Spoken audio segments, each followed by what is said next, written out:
Welcome to joint replacement class. This class is meant for getting you ready for your joint replacement at the Martha's Vineyard Hospital. Your joint replacement team.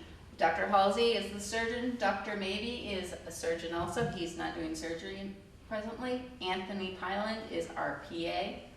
Patty French, that's me. I'm your nurse.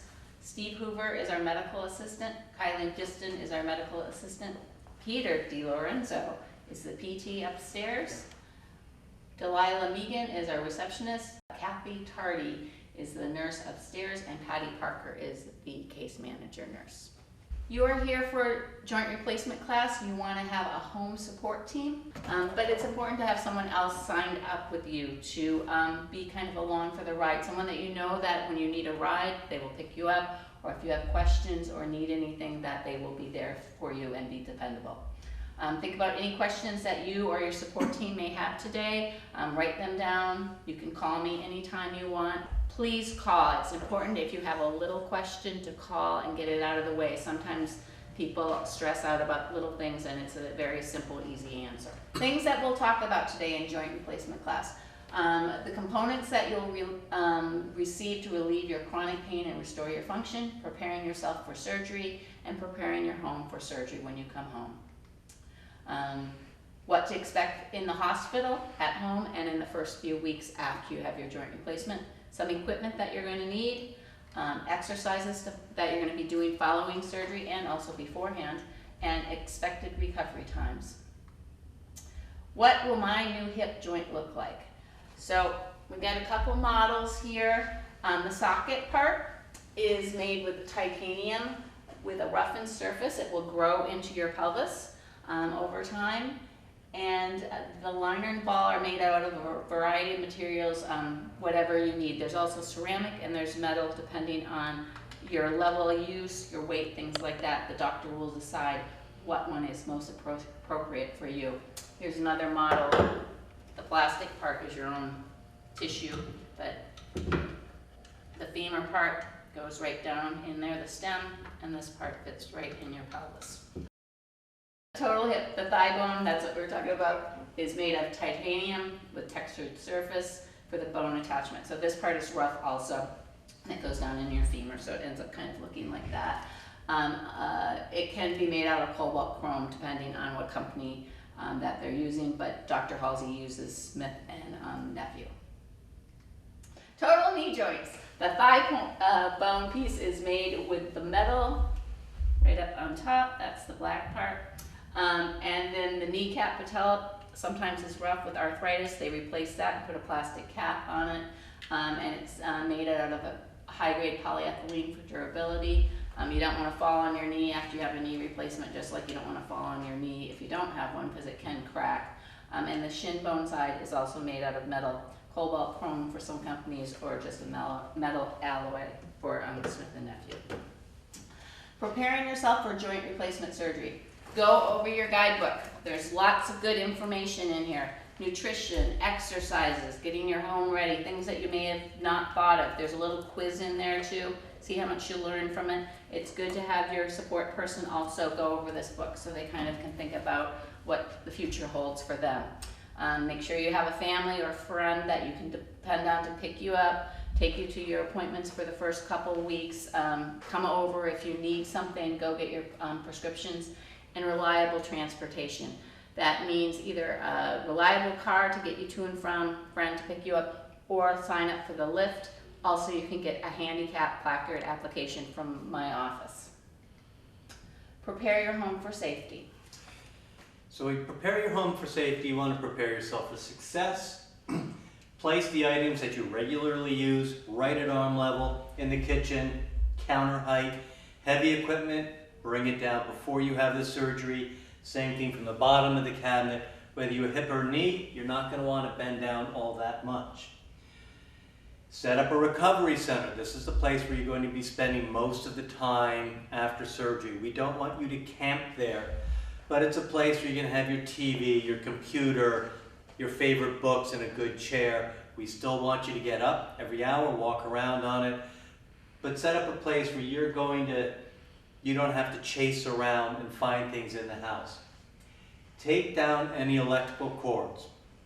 especially if they're on the floor. Take them down, anything that's a trip hazard. Make sure you have night lights along your path to the bathroom. This is important because you'll probably be going to the bathroom maybe a couple extra times, getting rid of some of that fluid that Patty will tell you about. Remove any throw or area rugs that could cause you to slip or trip. Just take them up now, put them down later when you're ready. Prepare extra meals for after surgery. You're not going to want to be on those new joints all that much cooking, so put stuff in the freezer, make your double batches, have people bring you over food. Plan to have someone else take care of your pets when you are in the hospital and when you first get home. You're not going to be able to walk the dog when you get home. And you don't want them running around your feet and jumping up on you. Ask for help in clearing snow. Wow, that's strange in August, but that may come soon. So make sure that's, if it's snowing, if it's slick outside in any way. Leaves, perfect. Wet leaves. Have somebody clear them off because that's a great way, the first thing, don't fall.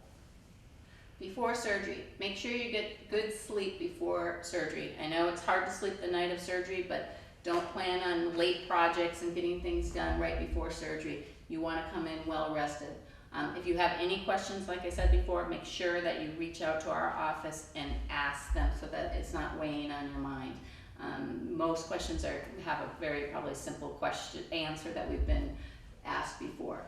Hydrate, drink lots of water before surgery. You can't drink or eat the morning of surgery, but the week leading up to surgery, drink plenty of water. If you're well hydrated, you tend to do better with anesthesia. Having a multivitamin is not a bad idea. When you come in to see me, we usually get lab work done the day that you come in, and if you're anemic at all, we'll suggest a multivitamin with iron usually. If you want to get a handicap placard, call my office or come in. You're going to have to fill out a page, and then normally we were faxing them to the DMV, but now they're not open because of COVID. We have to mail them, so they take a little bit longer. So if you know you're having your joint replaced in a month or so, try to get it done because now it's taking about a month to get them back. The night before surgery, go over your instructions. Probably even sooner than that, like a couple days. Review your instructions from your anesthesiologist. Everyone has an anesthesia appointment before your surgery. It may be by phone or it may be in person, depending on what your level of need is, especially regarding any medications that you need to take the morning of surgery. Usually it's blood pressure meds that you're going to take the morning of surgery and anything for your thyroid, but we'll go over that and they'll tell you specifically what to take in your case. Do not eat or drink after midnight. If you've had anything to eat or drink other than that sip of water with your pills, you will get sent home and you'll have to reschedule your surgery. So that's a hard stop right there. Prepare your belongings that you're going to want to bring to the hospital, and try to get some good sleep the night before. Most people are a little bit nervous, but try to get some sleep. Items to bring for your stay.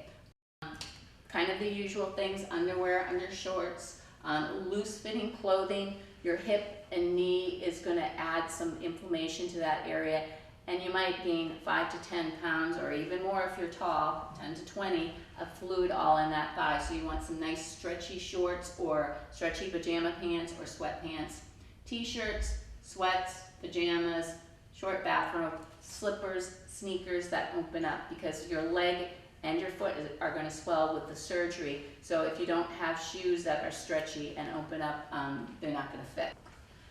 Anything that you use on a daily basis: eyeglasses, hearing aids, dentures, personal toiletries.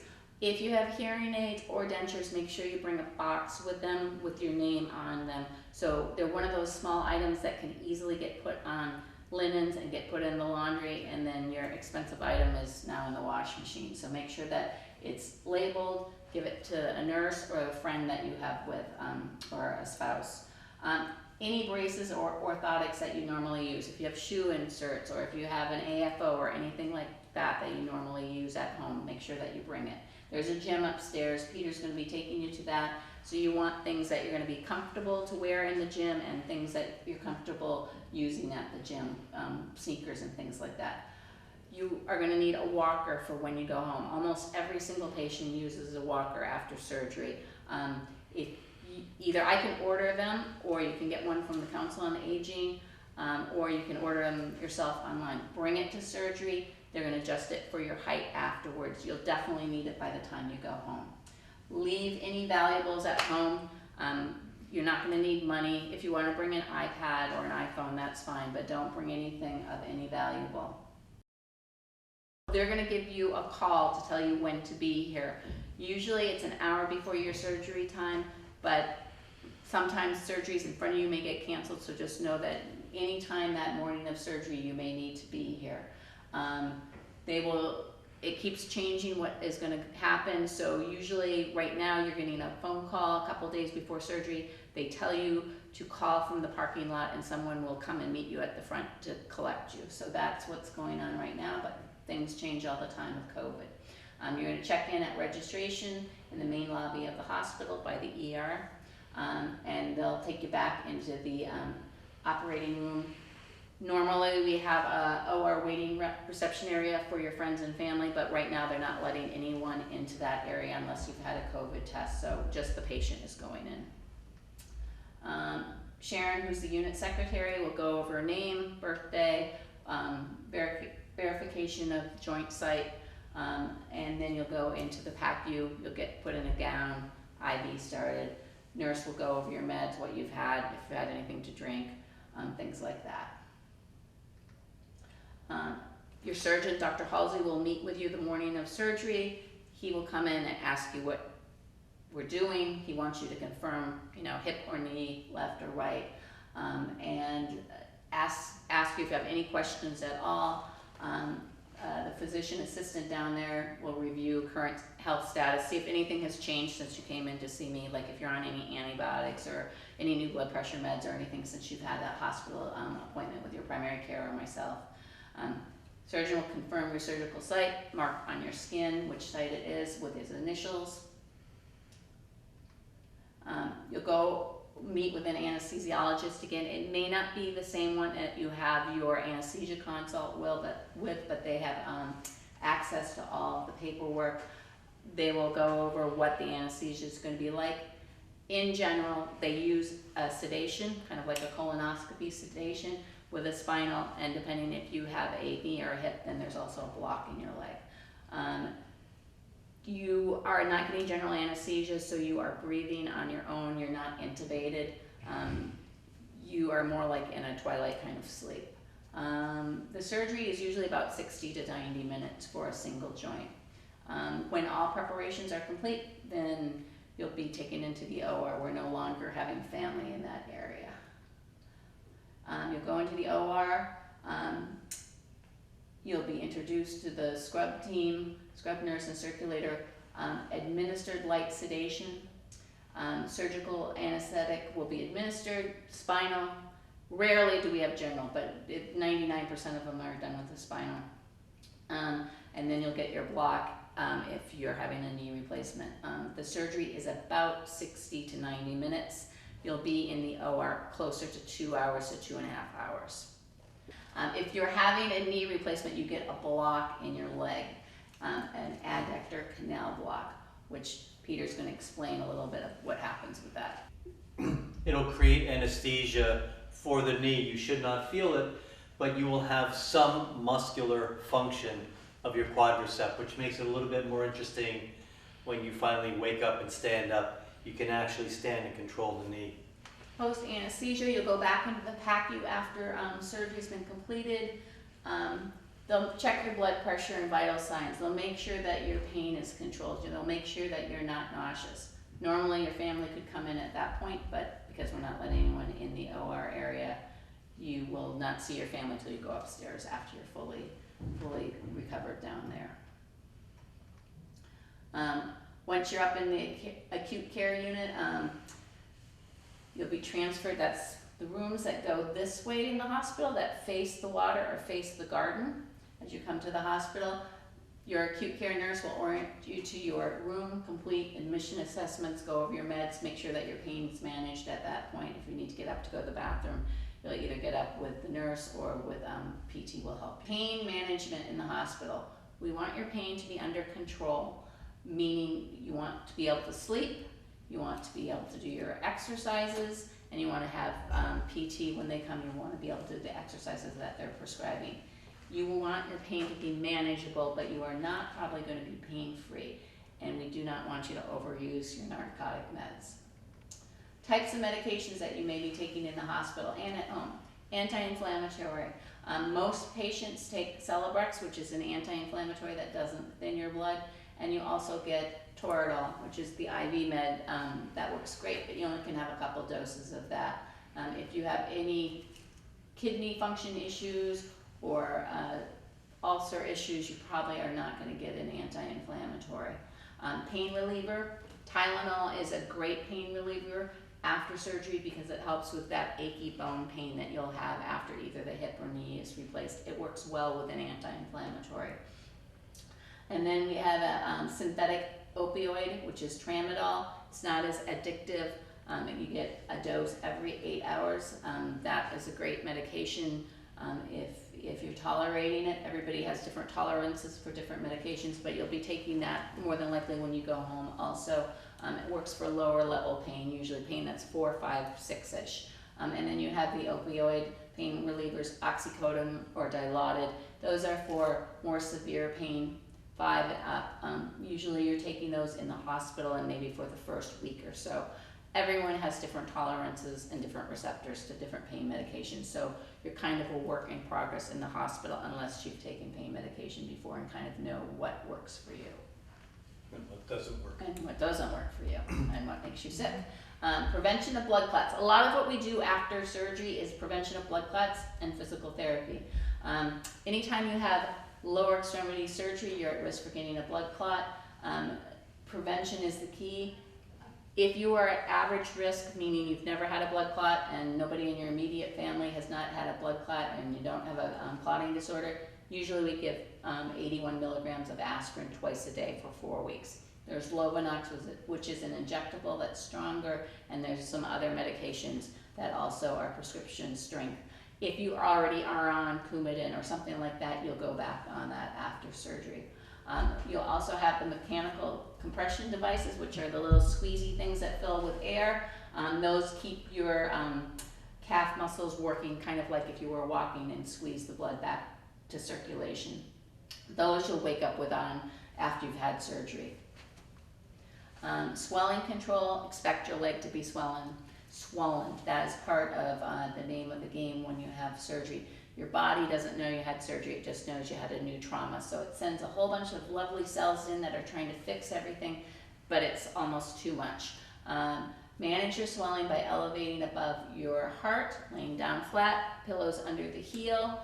Be sure to wear your compression stockings. Oh, I was going to bring those. I forgot to bring those down there. Those lovely white stockings. No one likes those after surgery, but you wear those because it keeps you from getting a blood clot. Do the ankle pumps. They're in the book. Peter will go over those, but you'll be flexing and pointing your toe, kind of like you're driving a car and pressing on the gas. Different exercises he has to keep the blood circulating. Apply ice to the operated joint. You're gonna, if you have a knee replacement, you get this lovely little, it's called a cryo cuff, and it gets filled with water and ice. It gets plugged in, and then this gets put on your knee, and it puts cold water in there, and it kind of circulates around and keeps everything nice and cool, and adds a little bit of pressure too. You will wake up with that on also after surgery. If you're a hip, they're just gonna put ice packs on your hip. Walking around a little bit every hour. We do not want you to be sedentary. That's one reason you get blood clots is immobility. Immobility, trauma, and dehydration cause blood clots. So the trauma is the surgery. Immobility is lying in the bed too much. And dehydration, you have a lot of control over those. So make sure you drink plenty of water. Avoid sitting too long with your legs down.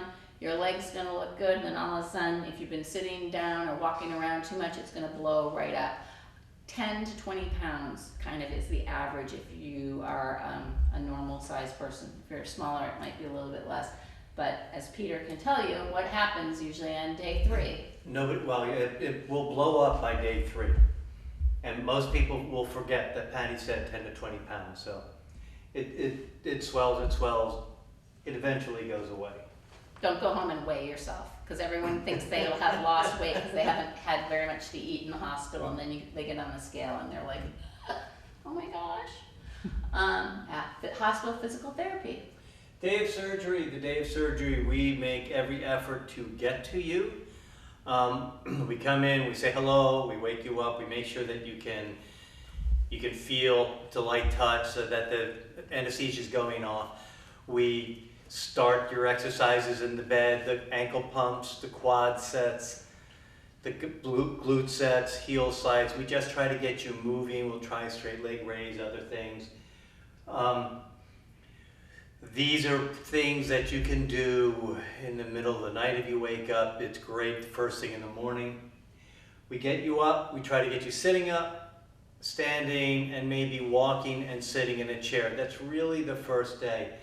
We don't get too aggressive, we just want you up, sitting. Statistics show the results. If we get that done day one, best for you as you go forward. Do not get up by yourself. You're going to be a little dopey when you wake up. You're going to have some anesthesia and you may have some pain medication, and you're going to think you can do it, and your knee might just buckle and down you'll go. Do not fall. Don't get up by yourself. You don't get up by yourself until physical therapy and nursing agree that we will say you are independent in the room. We usually do that right before you're going to go home so that you get to practice little things before you get home, so you're not surprised. And the day after surgery, we usually show up early. We see, we'll talk to you, we'll see if we can get you pre-medicated before we get there. Sometimes the medication schedule gets thrown off. We always try to get you in a sweet spot. But we get there early, see how your night was, we'll talk to your nurse, we come in, and then we progress treatment by treatment. We'll be seeing you twice a day. In the days after surgery, physical therapy is really important. And it's not just when we are in the room with you or when the VNA comes to visit you at home. It's what you do in between. You're the one that's going to really be the person that makes that joint better. We can't administer the drug. We just teach you the exercises. We work with you, but you have to continue to do it. As Patty said, we talked about a recovery center. Don't hibernate for 8 hours and sit in a chair. You got to get up and move on it every hour. It helps the blood clots. It helps the knee and the hip. Discharge planning. Everybody's different. Usually you have surgery on a Monday or Tuesday. You leave 2 or 3 days after surgery. Some of the hips go home a little bit sooner. Some of them go a little bit later. If you're 50 and healthy and have a lot of people at home, you're probably going to go home sooner than someone that's 85 and lives by themselves. So everybody's different. They'll have case management, nurses upstairs, PT team, the doctor, everyone's going to talk and figure out how you're progressing, if you're safe, if you're doing well, if you're not getting dizzy, all that kind of stuff, and when you're going to be ready to go home. The discharge planning starts right from the get-go, from the day that you see me, basically. If you say you live by yourself and you have health problems, I probably in my head know that you're going to be there a little bit longer than a person that's younger and doesn't have any issues. 3 possible discharge options. Most of our patients go home with home health, physical therapy, and nursing. That means the VNA comes to your house for usually a couple weeks after surgery. Prepare to have somebody there with you for the first week, though. You know, you're going to probably go home towards the end of the week. We do our surgeries on Monday and Tuesday. Probably go home Thursday or Friday, sometimes Saturday, but make sure that someone's there to help you for those first couple days. You need to have someone pick you up from the hospital. You cannot drive yourself home. Not good. Subacute rehab is the wing that goes the other way in the hospital. Upstairs, it is not Windmere. It's a skilled nursing area where it's mostly physical therapy that you're going to get. And that's for people that needs a little extra TLC. Somebody that's older that lives by themselves, or somebody that has another health issue going on. You know, rheumatoid arthritis just has a little bit more issues than the average patient would be. And that's where you would go if you needed that kind of little extra help. Anywhere from a few days after surgery, stay here for like 5 days total to up to like 10 to 14 days, depending on what it is. But 14 days would probably be the very most that you'd be here. Acute rehab would be if you went off island to like a Spalding, and if you need something like that, you're probably not going to have your joint replaced here anyway. You'll be cleared to go home when you're medically stable. That means your blood pressure is stabilized, anesthesia and the pain meds can make your blood pressure go down. So when your blood pressure is at a stable level, you're walking with a walker on level surfaces and safe, and you're not, going all over the place. And you can get in and out of bed on your own with the assistance of one other person if you had somebody at home to help you to go to the bathroom, things like that. You're independent with toileting, getting up to go to the bathroom. You're on oral medication for pain only. If you still need IV meds and you're not going home yet, and your pain is well controlled, your pain's probably sitting at a 5, 6 at the very most or less, and you have no signs or symptoms of infection in your incision. Remember that healing is your most important job after surgery. You're off from work. If you're working still, you're not going to clean out the garage or the basement or whatever. You need to rest, and a lot of healing takes place when you sleep. If you're having a hip done, the hip people tend to feel a little bit more tired because you lose a little more blood during surgery. So make sure when you put your leg up during the day to elevate it, if you need to take a nap, take a nap. Don't plan on getting any big projects done. Rest and conserve your energy. Get up and move around frequently. We don't want you parking yourself in a chair and doing paperwork or taxes or something like that, because you're not going to be moving around and your brain is not going to be switched on enough to do that kind of stuff. You're going to feel like it is, but I've had a couple people tell me that they've made huge boo-boos while doing paperwork during that period on their payroll and things like that. Do not twist on your operative leg, no matter if it's a hip or a knee. All the muscles around that area are not going to be happy if you start twisting on that joint. They've all been traumatized from surgery too. So you just pick up your feet and walk kind of like a penguin when you turn. Manage your pain so you can do your exercises. That means your pain's at a 5 or less usually. If it's starting to yell at you in your ear and talk to you all the time that it's bothering you, it's time to probably take something. Bedtime is usually the last pill to go. 3-4 weeks out of surgery, you're going through the day without really needing anything for pain, but at night usually you've used it, you've done your exercises, you're laying in bed and it's starting to yell at you that it hurts and you're not going to be able to sleep. So if you need something for pain, take it. We will work with you on a pain management schedule if you have any questions. Home after surgery. Home health agency will contact you. Upstairs is planning all this with the VNA so they know when you're going home. Usually for a knee, they get in there the day you get discharged or the next day. And with a hip, not as fussy, they don't get stiff like the knees do, but they usually come and see you within a day or two after getting out of the hospital also. The therapist will monitor your blood pressure. A lot of our patients only have physical therapy. They don't actually need a nurse because you're on aspirin, you don't need anything checked. The therapists are great. They will monitor your blood pressure. If they have any questions at all, they do call our office and let us know what's going on. If they're concerned about anything, they'll call. They'll check your area around your incision, and if you are on a prescription blood thinner and you need labs taken, the nurses will come in and do that. Physical therapists will continue with mobility, range of motion, exercises. They've been doing this for a long time. They're really professionals. They know how to get the job done. If you do not have the VNA come in for a couple days just because it's busy or there's a snowstorm or whatever, do your exercises. Peter has given you a whole bunch of exercises to do at home. You are perfectly capable and should be doing them on your own. Stable.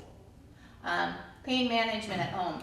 We talked a little bit about this before. After surgery, Celebrex, most people are on the Celebrex, which is the anti-inflammatory. It's once a day. Take it once a day, forget about it. It keeps all the swelling under control. Most people take it the day before surgery also because it will help during surgery to keep the inflammation under control so your leg doesn't swell up too much. Tramadol is a synthetic narcotic. It's for more moderate pain. It is about 6 to 8 hours in length. The Tylenol, I know everybody says, oh, Tylenol doesn't do anything before surgery. That's because most of your problem is inflammation. It does help with the bone pain, where we've drilled into the bone, either with the knee or the hip, and that achy feeling, which is kind of like a toothache, it really helps that. And then the oxycodone or the Dilaudid is for more intense pain. And like I said, everyone has different receptors and different tolerances to different things. So you're kind of a work in progress to figure out what you need to take while you're upstairs. Only take the narcotic pain medication as needed and no more than prescribed. Usually it's 1 to 2 pills every 4 hours the first week or so. After about 10 days, you can kind of play around with it. If you don't feel like you need as much of it, you're going okay just on Tylenol and then a narcotic before bedtime, then you can do it. But it's not a straight line to recovery. You're going to do more exercises, PT's going to do something, and the next day you're going to be needing pain medication. It's like going to the gym, do 100 push-ups the next day, you feel really sore, and that's what it's kind of like with the exercises that they give you. You're doing well, then they progress you to the next level. If you have questions about your pain medication, please make sure to call me. We'll talk about what you're taking and what you should take. Gradually wean off your medications at about week 10 days to 2 weeks, when your pain is kind of decreasing overall from the post-surgery pain. Tramadol gets segued in if you can tolerate it. Some people don't tolerate it, but call us when you have any questions about your pain medication. Signs and symptoms to be concerned about are fever. You may run a low-grade fever upstairs after surgery. That's just inflammation from your joint. If you have a low-grade temp 99 or so, your body's getting heated up from the joint replacement where your body's making inflammation. That's the first stage of healing, so that's nothing to be concerned about for a low-grade fever. Anything like around 101, you want to call us about. Drainage from your incision. I forgot the bandages. That was one thing I knew I was forgetting something. We have bandages that look like big Band-Aids. The drainage comes to the back. So even though you're not changing your dressing, you'll be able to see if there's any drainage on it. A little bit the first couple days is normal. Dr. Halsey tends to glue his incision shut. Unless you already have a surgical incision, then he follows that and maybe will staple it. But for most of his incisions, they're glued shut. They may couple drops of blood or a little serous fluid, and that's about it. If you start draining a lot, or if you start draining the second week, make sure that you call us and let us know. The VNA usually is really on top of that though. Redness, it's going to be a little warm, it's going to be a little pink, but if you notice all of a sudden your incision is gotten really red, especially in the morning when it should have calmed down overnight from rest, make sure that you call us. Increased swelling. Swelling is going to ebb and flow as you do activities, but if you wake up and your leg is blown up a lot since the night before, call us. Calf pain, that's our favorite problem. Somebody already upstairs already had an ultrasound since they've been here. Usually when we're busy, a couple times a month, someone gets an ultrasound. You get a cramp in your calf. If it doesn't go away, if it's a coming and going cramp, that's just from doing too much exercise. If you have a solid cramp in your calf and 2 or 3 hours is still sitting there like a knot, call our office, let us know, or go to the emergency room on nights and weekends. It more than likely is just a cramp, but we can't be sure till we do an ultrasound to make sure that you don't have a blood clot. We have not had a blood clot from a surgery for years. I've been here for 7 years. It's probably been about 5 years, but it is our most favorite item that people think they have wrong with them and then they don't. You go get your ultrasound, then everyone feels better about it because we know that you don't have a blood clot. Things to call 911 about. Don't call me, don't call Dr. Halsey. These are the scary things that you want to call someone and get help right away. Trouble breathing, chest pain, signs of a stroke, like a drooping face, difficulty talking, or weakness in one arm. Those are true emergencies. Do not call anybody other than 911 for those. You're going to come back into the office about a week after your surgery to see me. We'll go over some of the discharge orders that you received in the hospital, make sure that you're doing them, and make sure that everything is well. Make sure if you need a refill of any of your medications. I'll change your dressing first of all. Make sure that it looks good underneath it. Assess for swelling. Make sure you're wearing your stockings. Make sure you don't have any calf pain. and go kind of over your surgery and your discharge plans and what Dr. Halsey expects, kind of your range of motion if you're a knee and how well you're moving it. Make sure the VNA has gotten in there, and make sure that you don't need a refill or anything. You're using your pain meds enough. Some people aren't taking enough pain meds and then they can't move their knee, or they're hardly moving around because they have too much pain. So we could talk about everything. Make sure that you're taking your aspirin or your blood thinner. Any concerns or questions that you have, we'll answer at that point. And then 2 weeks afterwards, you're going to see Dr. Halsey. You'll come back in, he'll go over your x-rays, kind of talk about your surgery with him, go over range of motion, have you walk up and down the hall a little bit, make sure your gait is good, pain, kind of all the same stuff that we talked about. But by 2 weeks, most people are kind of getting comfortable in that new joint there. They know how to manage their pain and everything. They can see the progression already, that everything's getting better. Physical therapy. You can do physical therapy wherever you want. We certainly have physical therapy rehab here. Once you're done with the VNA, you go to outpatient physical therapy, where I think you really finish up the job. You're rebuilding strength of muscles that have been insidiously weakening over 1 to 2 years.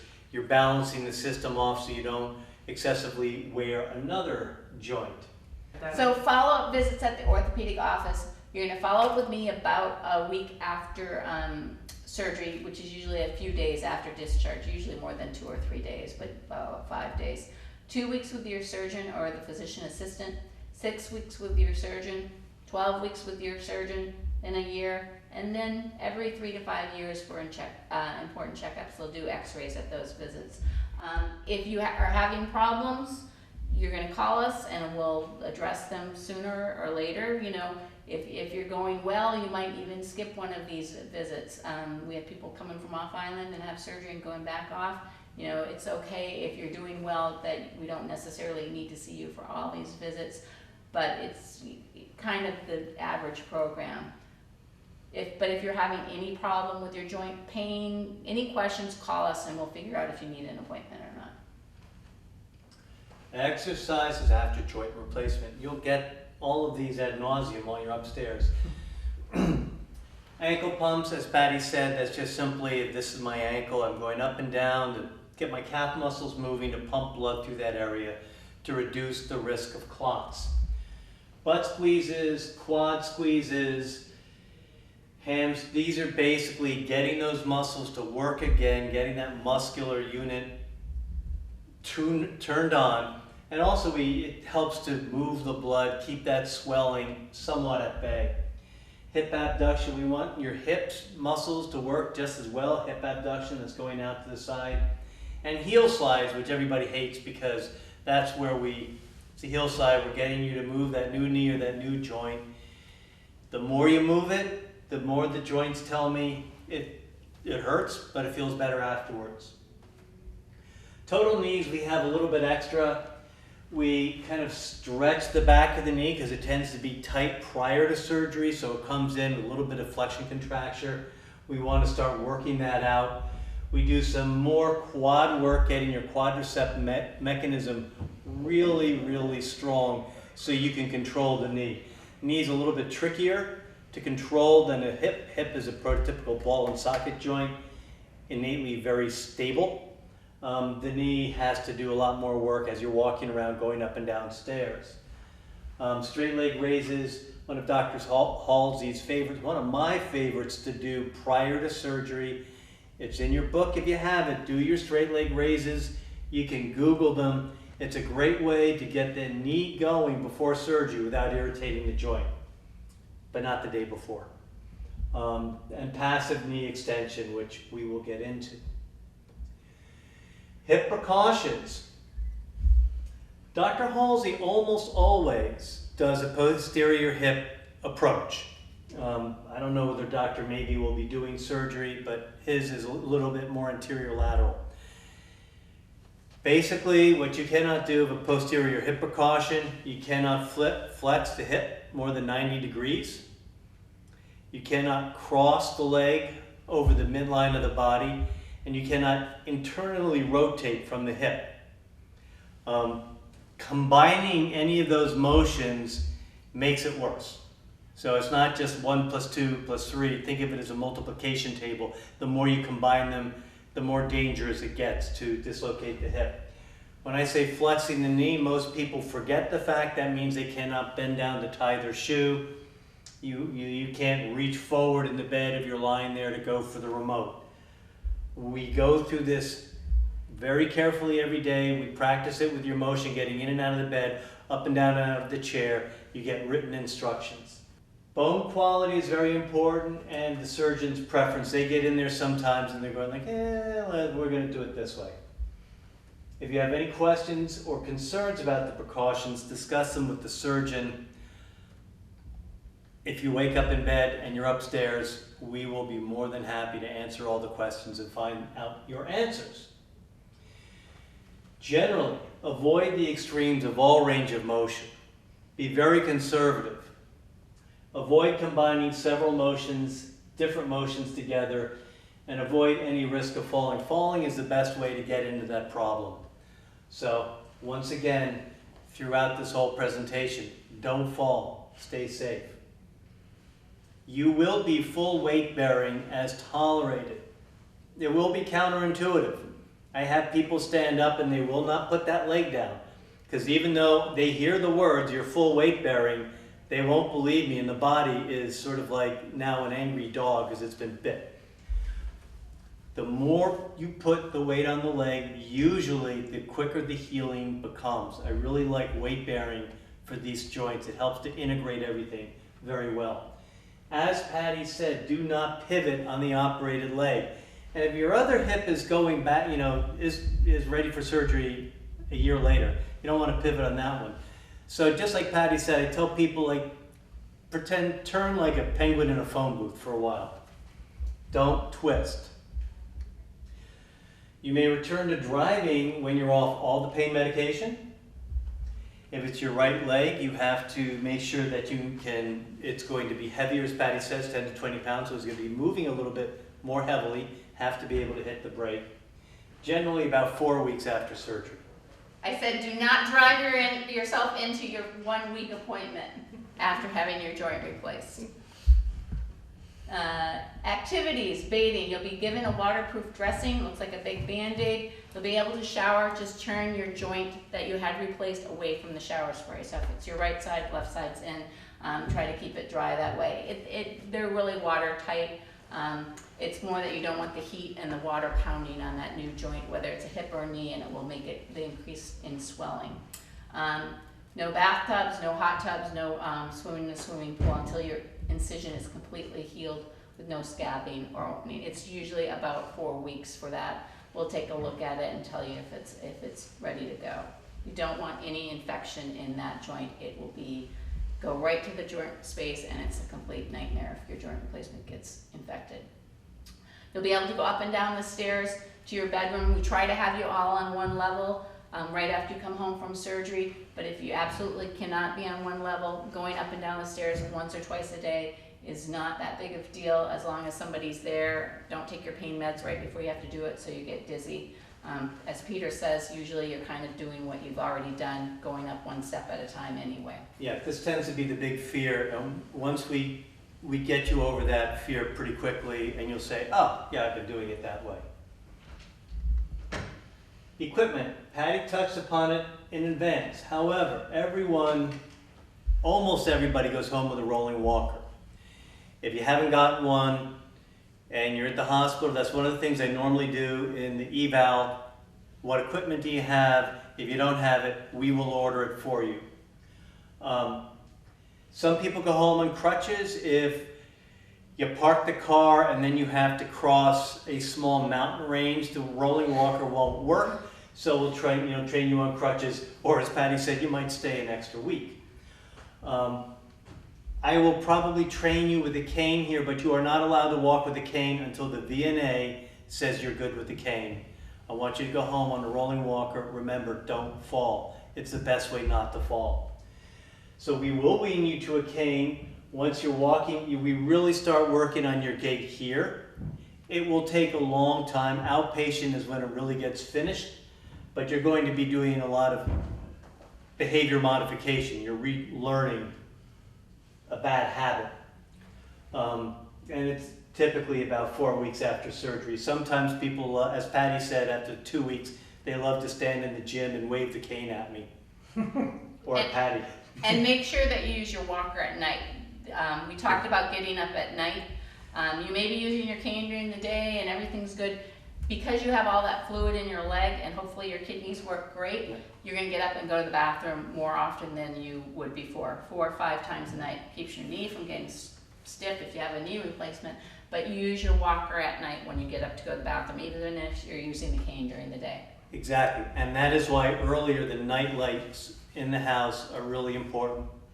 Because you took that last pain medication before you went to bed, you're going to be getting up more often.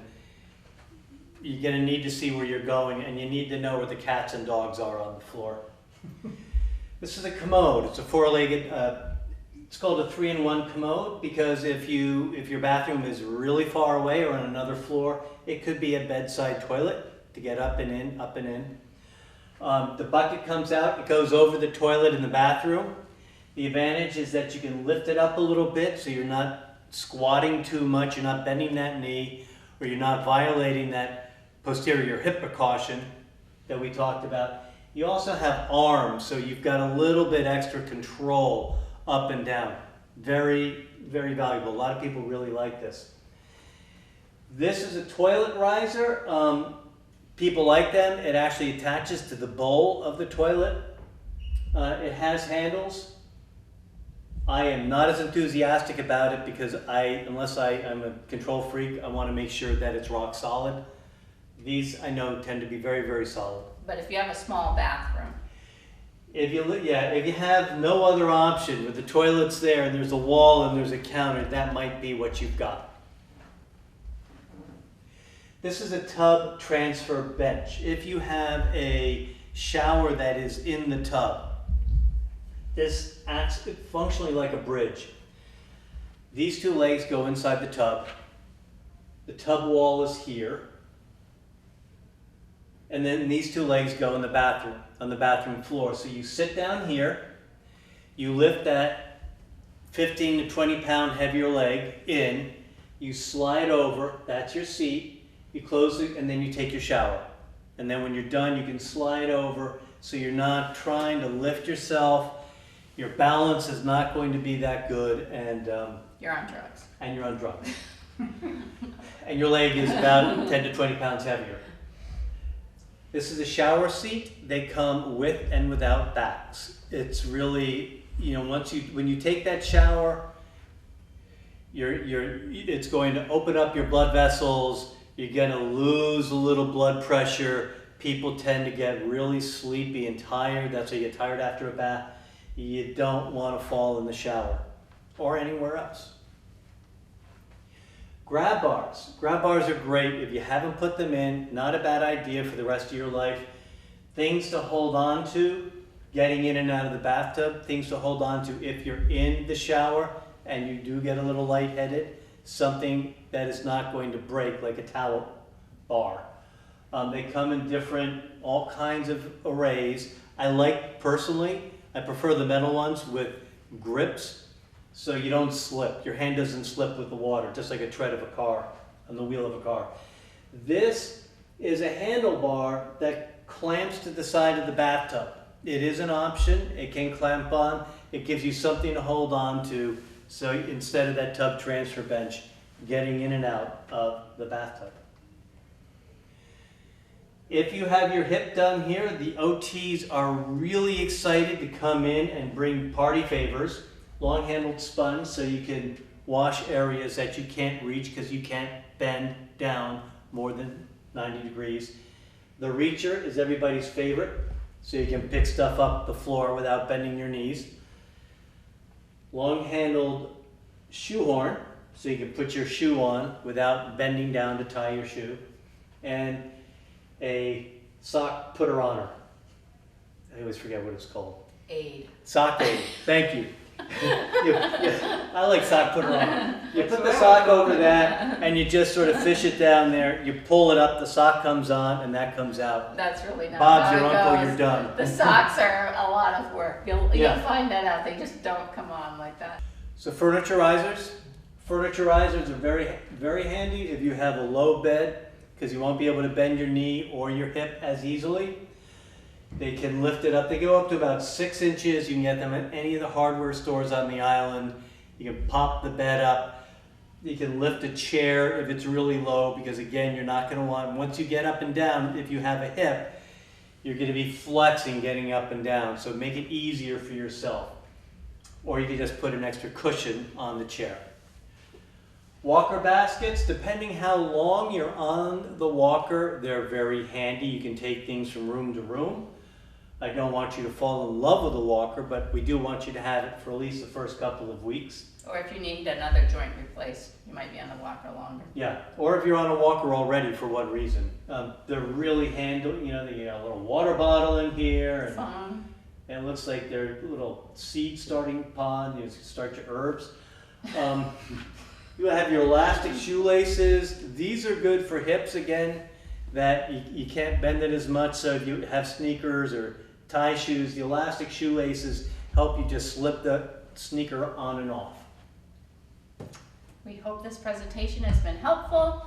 It is meant to preview what your hospital stay and afterwards is going to be. If you have any questions at all, please give our office a call, and we will answer everything that we can to the best of our ability.